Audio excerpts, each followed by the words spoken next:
Meus irmãos, a paz do Mestre Jesus esteja com todos vocês. Que Deus abençoe quem me ouve e que o Senhor Deus possa vir falar conosco sempre por intermédio da sua santa e poderosa palavra.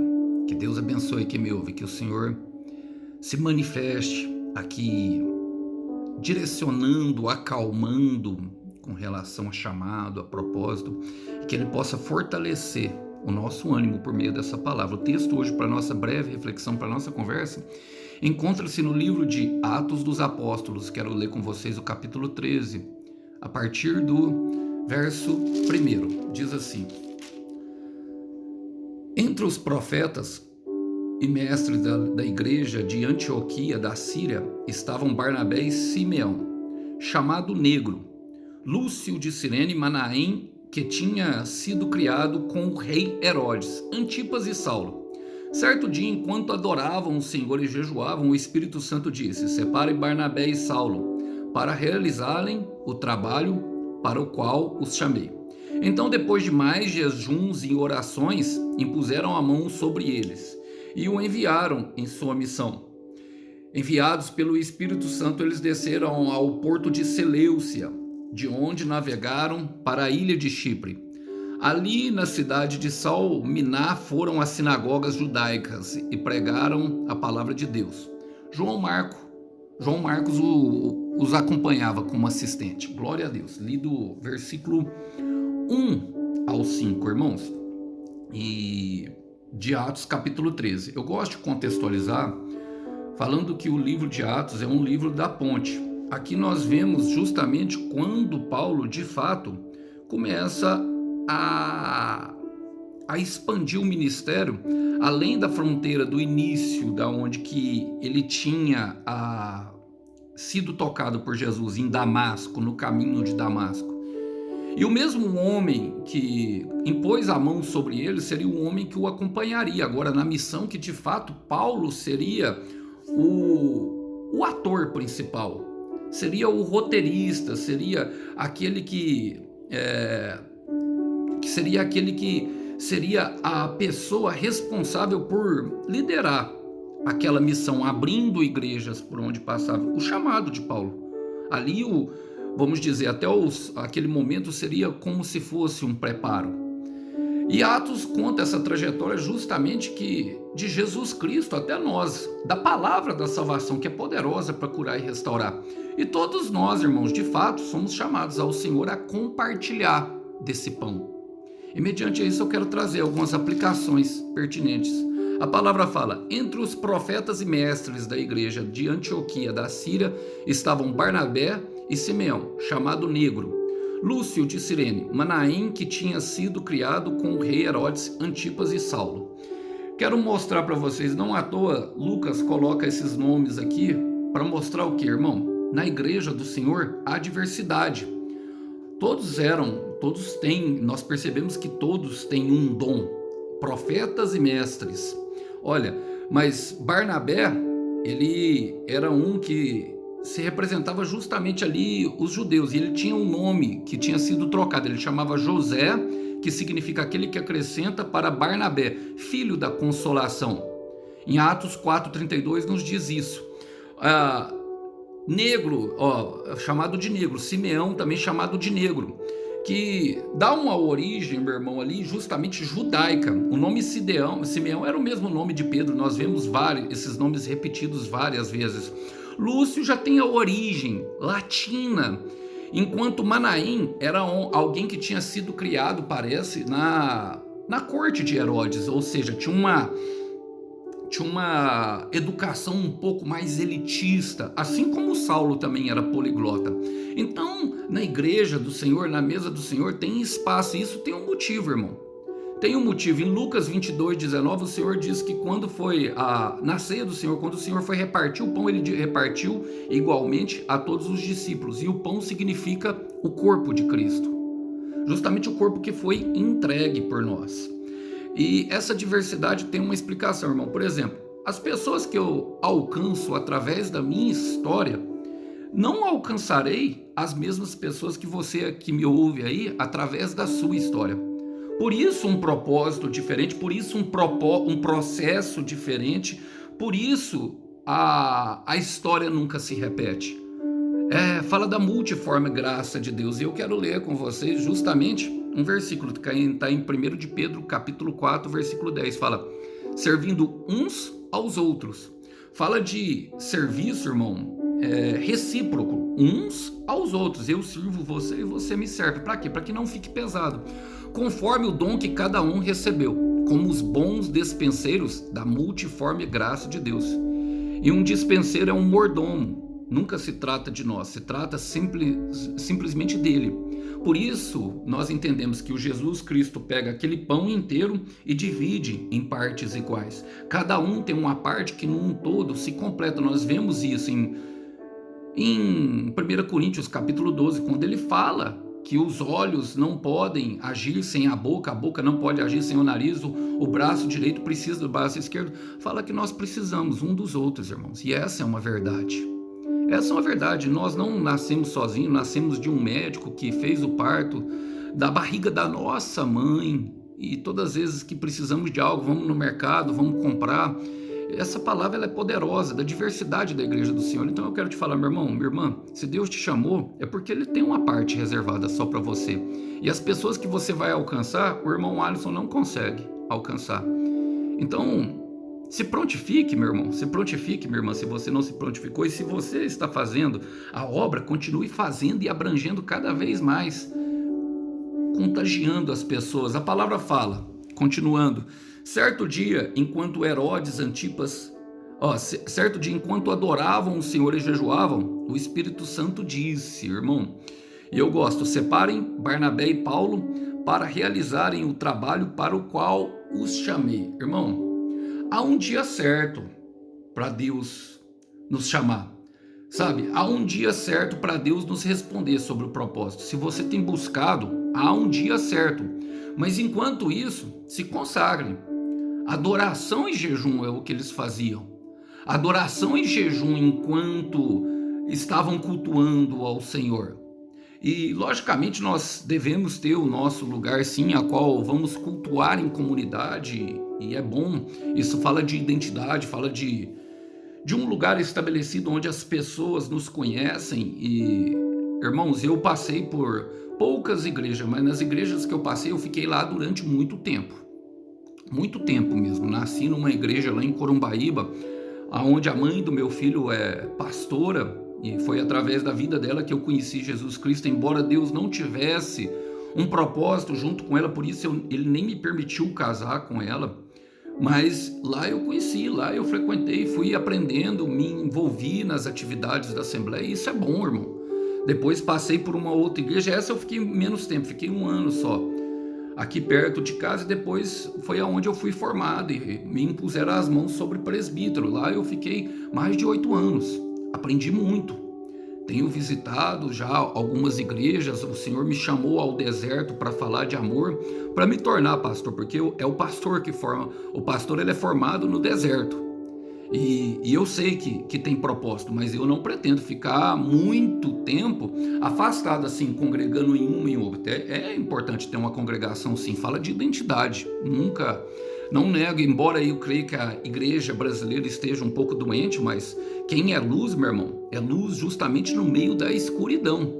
E enquanto estamos preparando, devemos nos consagrar e não entregar uma vida, meu irmão, de devassidão, jejum e oração. Olha o que fala em Efésios 4:1, deixa eu ler com vocês. Eu gosto das palavras de Paulo, porque Paulo vivenciou isso exatamente. Paulo estava ali num momento a qual ele ia partir. Ele fala, olha... Ele fala justamente da unidade da igreja. Ele fala assim, eu lhes suplico, como prisioneiro que serve o Senhor, que vivam e se comportem de maneira digna daqueles que foram escolhidos para receber as bênçãos tão maravilhosas como essas. E é nesse momento, irmão, e talvez você esteja pensando, irmão Alisson, mas a minha vida não condiz com aquilo que o Senhor tem falado. A minha vida não é isso tudo que prometeram para mim, e há muito tempo também não era, irmão. Quando eu estava lá naquela primeira igreja lá, eu lembro um dia que chegou uma mulher, eu tomava remédio controlado, em muitos remédios, meu irmão, contra depressão. Uma mulher, uma pastora, o carro dela furou na porta da casa da pastora Cida, que era lá em Corumbaíba, da comunidade Cetro de Justiça. Essa mulher, ela falou assim, eu furou meu carro aqui, mas Deus me incentivou a perguntar se tinha alguma igreja aqui perto, porque eu precisava visitar aquela igreja. Quando visitou, era meio-dia, eu estava dormindo ainda, meu irmão, chapadão de tanta droga, de tanta coisa.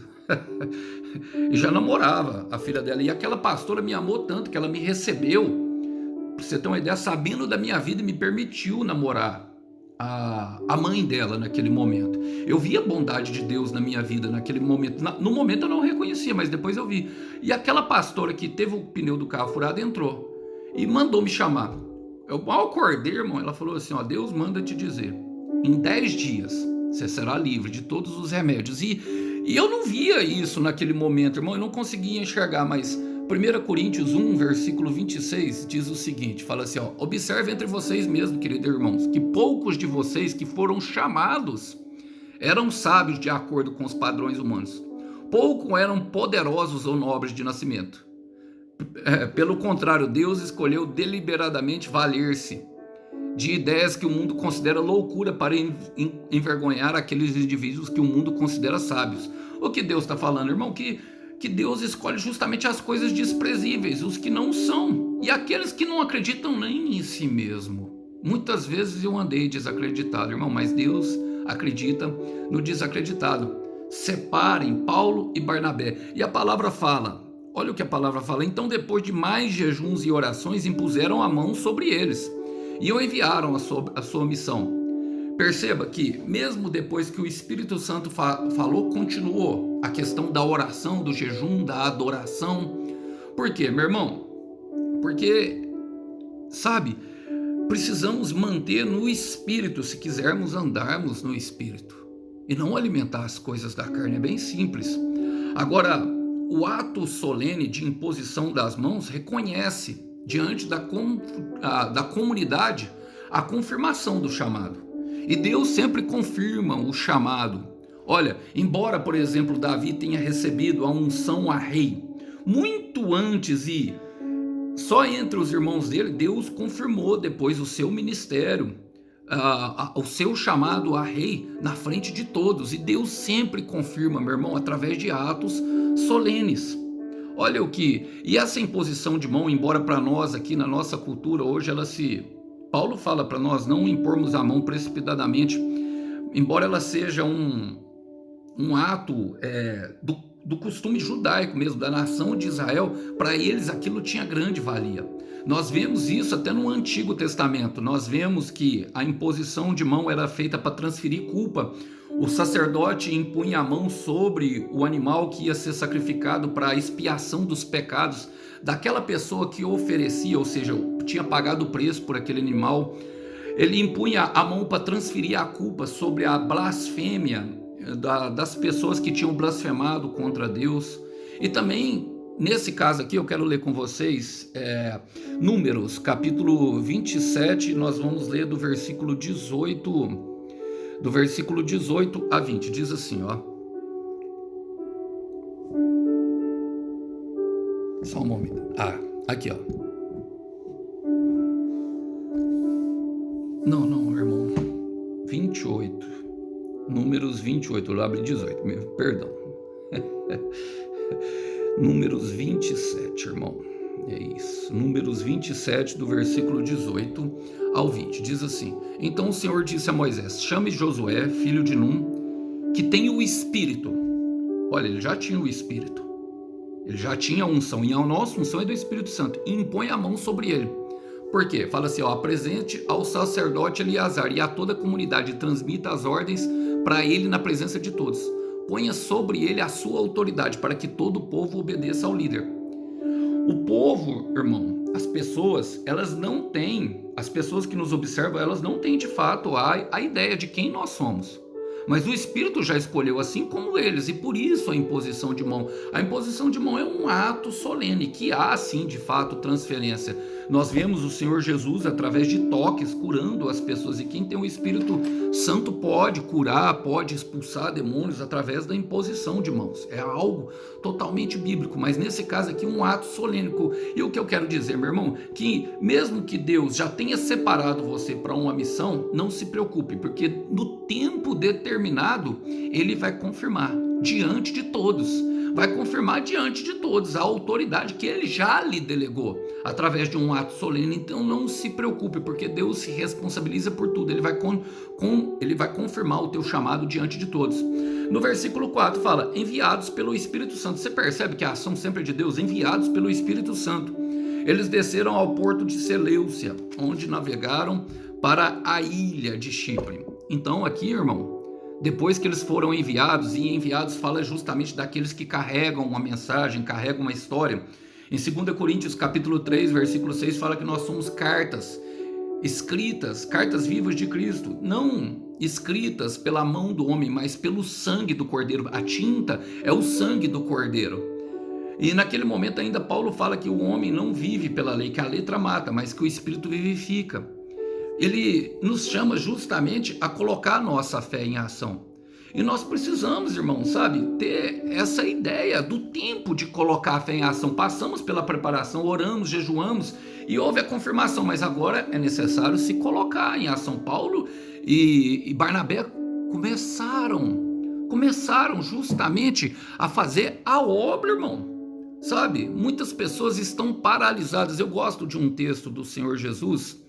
Quero ler eles com vocês, está em Lucas. Esse texto ele é bastante conhecido, eu vou ler bastante, só 2 versículos, Lucas 10, capítulo 39 e 40. Diz assim, Maria, irmã dela, sentou-se aos pés de Jesus, ouvindo o que ele tinha para falar. Porém, Marta se preocupava com todo o serviço. Então ela veio a Jesus e disse, Senhor, não lhe parece injusto que minha irmã fica sentada aqui enquanto eu faço o trabalho todo? Diga-lhe que venha. Mas o Senhor respondeu, Marta, Marta, você se encontra tão preocupada com todos esses serviços caseiros? Há realmente apenas uma coisa necessária com o que devemos nos preocupar. E Maria descobriu o que é.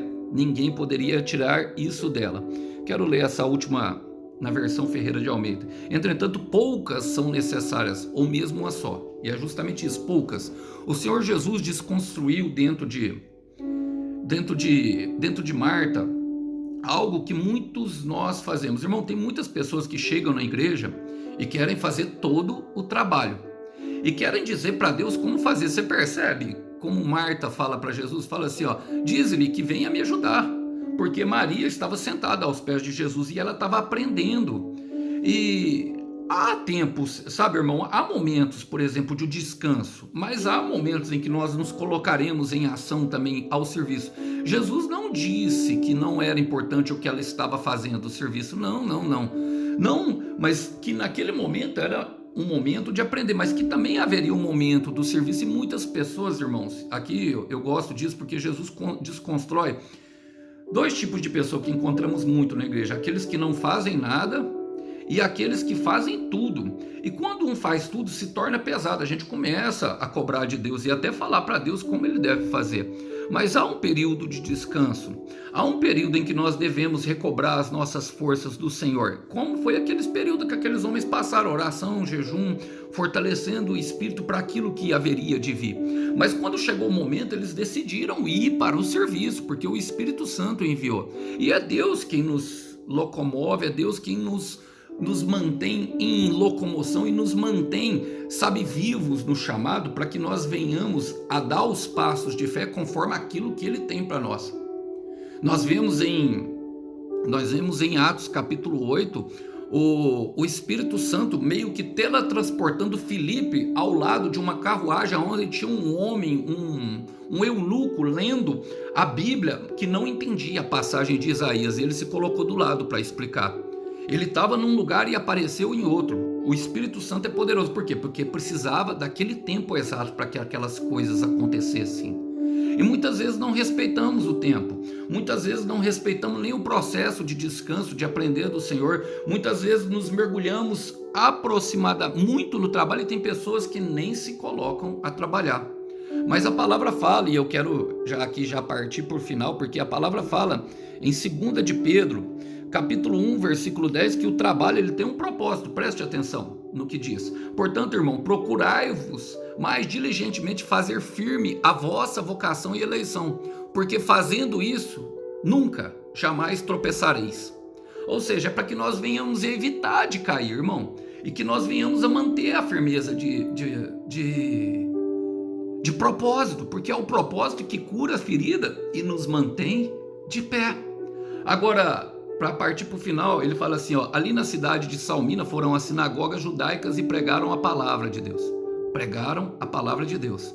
João Marcos os acompanhava como assistente. Percebe que João Marcos não pregava, cada um no seu quadrado, cada um com a sua missão. João Marcos, o que ele estava fazendo, irmão? Observando tudo, porque ele é o autor do Evangelho de Jesus Cristo. Ele não se fala dele pregando, mas se fala dele de uma honra muito grande, ou seja, escrevendo a palavra. Então, irmão, espalhe o amor enquanto vão, entregue para o Senhor enquanto há tempo para se amar.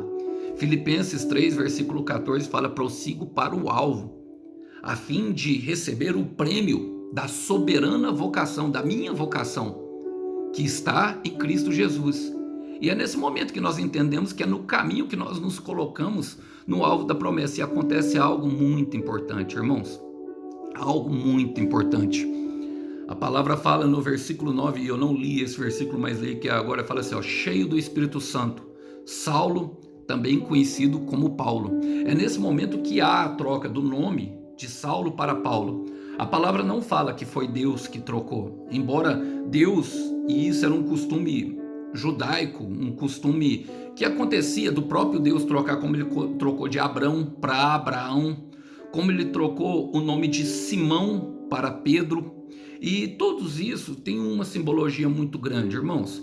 Por exemplo, Barnabé, José para Barnabé, representava justamente como Deus nos vê. Nós vemos aqui, por exemplo, Barnabé, logo depois João Marcos se desvencilhando de Paulo e deles, da missão, voltando para Jerusalém. Alguns acreditam que porque a missão se tornou muito árdua, e de fato às vezes se torna, meu irmão. Levar o caminho, a verdade e a vida, às vezes traz ingratidão ao nosso coração, acredite. Mas se nós não nos colocarmos no caminho, jamais experimentaremos os milagres, as intervenções, as curas divinas e aquilo que nós experimentamos quando nós colocamos a nossa fé em ação de fato, quando nós damos passos de fé. E Paulo ficou bravo com João Marcos, e quem consolou? Foi Barnabé, que foi atrás justamente de João Marcos, e eles fizeram uma dupla parceria depois e começaram a pregar a palavra. E isso fazia jus ao nome dele, que significava agora filho da consolação. Abraão significava pai da exaltação, enquanto Abraão, pai de multidões. Simeão, aquele que ouve. Pedro, rocha, pequena rocha, ou seja, o começo de uma construção. Então, esse novo nome, esse algo que o Senhor nos dá, não necessariamente que isso venha acontecer a nós, mas mostra que Deus nos vê de uma forma que nós não nos enxergamos ainda, que somente na caminhada nós poderemos ter essa troca de identidade. Não será chamado mais Jacó, e agora Israel de Deus. Uma velha coisa, uma velha forma de pensar, uma velha forma de caminhar, uma velha forma de agir deve ficar para trás. Assim como Marta e Maria, assim como muitos outros nós vemos, para desempenhar o nosso chamado, seja qual for. Não sei qual é o seu, meu irmão. Eu sei que dentro do meu, o Senhor me deu vários propósitos e pude contemplar muitos milagres. Diariamente eu vejo a intervenção de Deus. E quanto mais eu caminho e quanto mais eu me entrego, eu me vejo livre daquelas coisas que tentavam me aprisionar, como por exemplo depressão e ansiedade dos remédios que eu tomava. Quando nós vemos Jonas caminhando num caminho contrário ao de Deus, na oração dele, a qual o Senhor, por meio da sua graça, o livrou da morte, fazendo com que o cachalote o abocanhasse e ele ficasse em um período de escuridão. Imagina na boca de um peixe, irmão, não vendo nada, e o cheiro. Ele clama, e a palavra fala justamente de uma depressão que ele passa. Me livrou dos laços da morte. No capítulo 2, versículo 8, fala que ele não adoraria mais a ídolos, e que maldito era o homem que adoraria ídolos, e que ele cumpriria com um voto dele no versículo 9, porque somente de Deus vem a salvação, e ele sabe o caminho que devemos traçar. Então, entregue-se para Deus enquanto há tempo para amar. Comigo foi assim, irmão. Eu sei que depressão, ansiedade, até esquizofrenia são patologias, e cada uma tem um motivo, mas a maioria das vezes É o Senhor nos mostrando que o caminho que nós estamos seguindo não é o caminho que Ele tem, entregando nós a nossa própria sorte. Agora, quando nós seguimos o caminho que Ele tem para nós, cumprimos propósito, e o propósito cura a ferida. E depois das feridas curadas, o Cordeiro Santo tem uma recompensa para o teu sacrifício. Que os irmãos possam ficar com essa breve mensagem. A paz do Senhor Jesus esteja com todos. Até uma próxima. Tchau, tchau.